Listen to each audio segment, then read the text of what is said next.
je vous propose de commencer cette première leçon du nouveau trimestre, cette leçon qui s'intitule « Au royaume de ceux qui marchent droit ».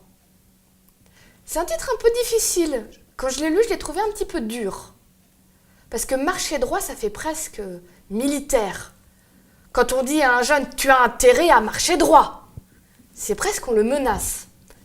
Et quelque part, je pense que dans cette leçon, vous, animateurs, vous allez devoir faire attention à ne pas devenir juge ou menaçant. Le but, c'est pas d'impressionner les jeunes et de leur mettre sur les épaules un poids. Il faut que tu saches vers où tu vas dans ta vie. Ils en sont à l'âge où on commence à leur dire ça. Qu'est-ce que tu veux faire plus tard? Moi, je me souviens, quand j'avais leur âge, qu'est-ce que je voulais faire plus tard? J'avais des idées comme ça, mais j'aimais pas trop qu'on me pose la question parce que j'étais pas sûre, j'avais tellement de temps pour changer d'avis.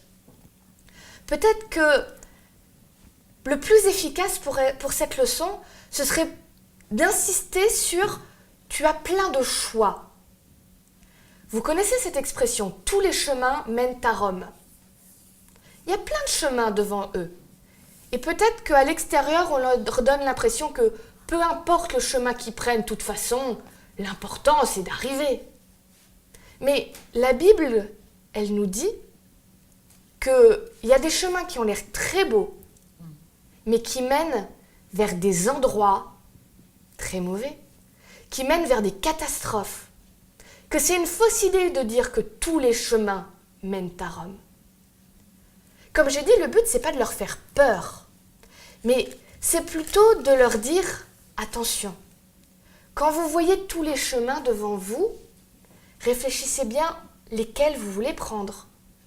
Quel chemin vous voulez prendre peut-être aussi avec Dieu, qui a des conséquences. » J'aime beaucoup le texte de Jérémie 16 qui est proposé dans la leçon. C'est Jérémie 6 au verset 16, que je vous invite à prendre. « Ainsi parle l'Éternel, placez-vous sur les chemins. Regardez, informez-vous des antiques sentiers. Où donc est le bon chemin ?» C'est normal de ne pas savoir tout de suite c'est quoi le bon chemin. C'est normal de chercher. C'est normal de se poser des questions. Ils ont le droit de se poser des questions. Ils ont le droit d'essayer. L'important, c'est qu'ils trouvent leur bon chemin à eux. Parce qu'il n'y a pas une seule route. C'est vrai. La route que leurs parents ont pris, la route que leurs animateurs ont pris, la route que leurs copains vont prendre, c'est pas leur route à eux. Il faut qu'ils trouvent leur route. Mais l'important, c'est que ce soit la route qui mène au bon endroit. Et ce bon endroit, c'est Dieu. J'aime bien l'histoire qui vous est proposée dans le manuel. C'est au point C, cette histoire qui parle d'une course d'orientation où la majorité ont suivi les premiers qui couraient et ils sont tous trompés de chemin.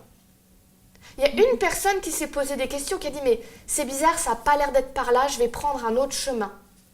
Et il a réussi à en convaincre quelques-uns de partir avec lui. C'est les seuls qui sont arrivés à la fin de la course, parce que c'est les seuls qui ont pris le bon chemin. Les SMS, ils sont à un âge où la pression du groupe, c'est fort.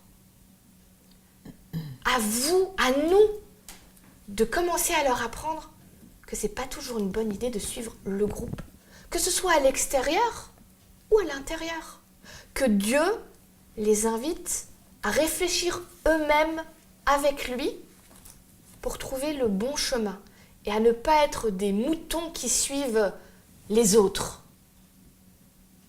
Je vous souhaite bon courage pour cette leçon. Il y a des belles choses à découvrir. Et je pense que vous pouvez découvrir des magnifiques expériences même que vos SMS ont vécues. Laissez-leur de l'espace pour en parler, de leurs choix, des décisions qu'ils ont prises. Vous allez être étonnés.